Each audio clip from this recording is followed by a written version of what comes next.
everybody, and welcome back to the Blossom Crochet channel.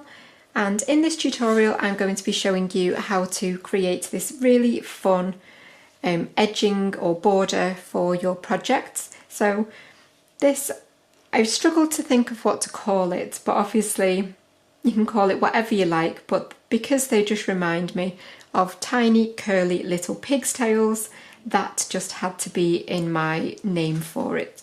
So you can obviously be using any yarn that you have done for the rest of your project. It can be chunky, it can be DK, it can be whatever you like, and it will still work, you will still get the effect.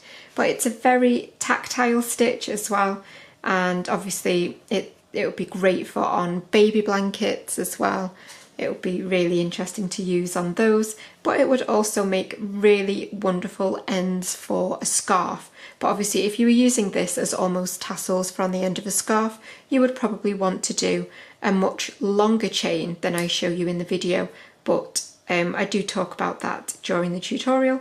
So you can see for the tutorial I am simply doing this around a very small sample piece that I created for another tutorial. And for those of you that are wondering what this stitch is, this is the corner to corner granny stitch, but this has obviously been done in a rectangle. So I will leave all of the relevant links and information down below. And I'm just using some leftover rainbow Stylecraft merry-go-round yarn just to do the tutorial. So it's very, very simple, but first of all you obviously want to create a foundation row for your border. So you just want to go around and do a row of UK double crochet all the way around, or obviously if you're in the US this is your single crochet. And once you have completed that and you've slip stitched into the top of that very first one that you did, we can start the little piggy tails. It is so easy. We are simply going to do a chain of 12. So 1, 2, 3, 4, 5, 6, 7, 8, 9, 10, 11 and 12. Now to be honest, you can actually chain any number that you like. If you wanted really, really long curls, then obviously you can chain a much longer chain, but I'm just doing 12 as I found that just gives a nice length and a suitable curl. But as I say, you can make them much longer if you want to, using the exact same process.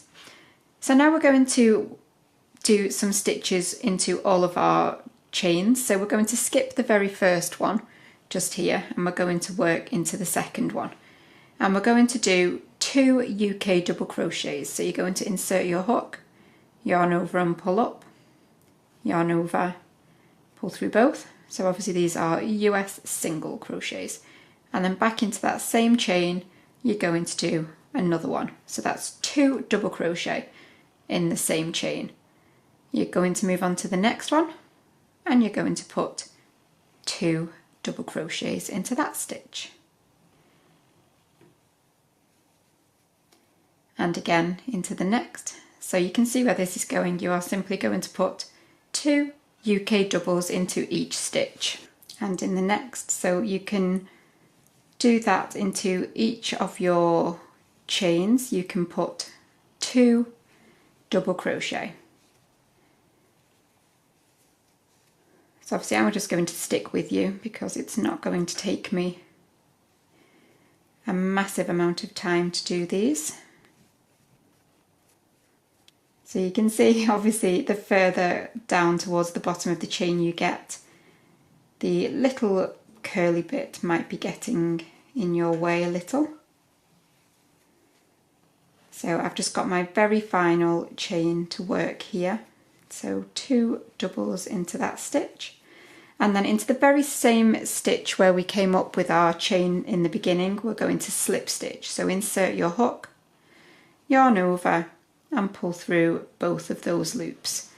So that has created your very first little curly bit. So now we're going to put a UK double crochet into the next stitch along in your foundation border row. So yarn over and pull up, and yarn over, pull through both. So we're going to separate each of our little curly tails with 1 UK double crochet. We're then going to slip stitch into the next double crochet, so yarn over and pull through both of those loops, and then you're going to do your chain of 12. 5, 6, 7, 8, 9, 10, 11, 12. And then again into the second chain back from your hook, you're going to start your 2 double crochet. So that is as easy as it gets really for this bit. So you're going to do 2 double crochet in each of your chains once again.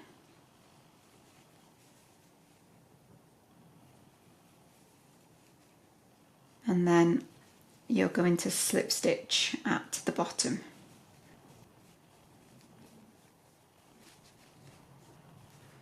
So obviously you can do your foundation border row and then your curls in contrasting colours.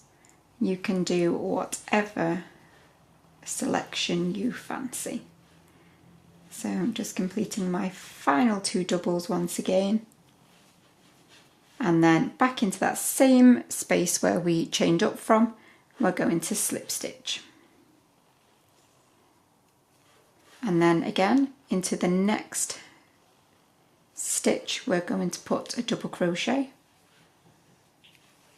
and then slip stitch into the next and chain 12. 6, 7, 8, 9, 10, 11, 12. So you can see now it's very simple and you can continue this on your own now, and I will meet you one final time in just a minute when I've worked a few more and you will see how it starts to look. When it comes to your corner spaces, it is completely up to you whether you want to add 2 curls into your corner space. That is totally up to you, but it will carry on around just as nicely if you only do 1. So it is going to be a case of personal preference when it comes to your corner. But I've got my 2 little curls there now and they're really good fun, and I hope that you think they are too. But I will see you in just a second after I've completed a few more. So I've done quite a few more now and you can see how it's going to look as we work our way around. It's a very, very interesting and fun stitch to finish off a project. You can obviously jazz them up to be as long as you like as well, and if you don't like them being quite so close together, you can always add extra double crochet spaces in between if you wanted to. But I really do hope that you've enjoyed this fun little tutorial, and I will see you for another tutorial very, very soon. Bye for now.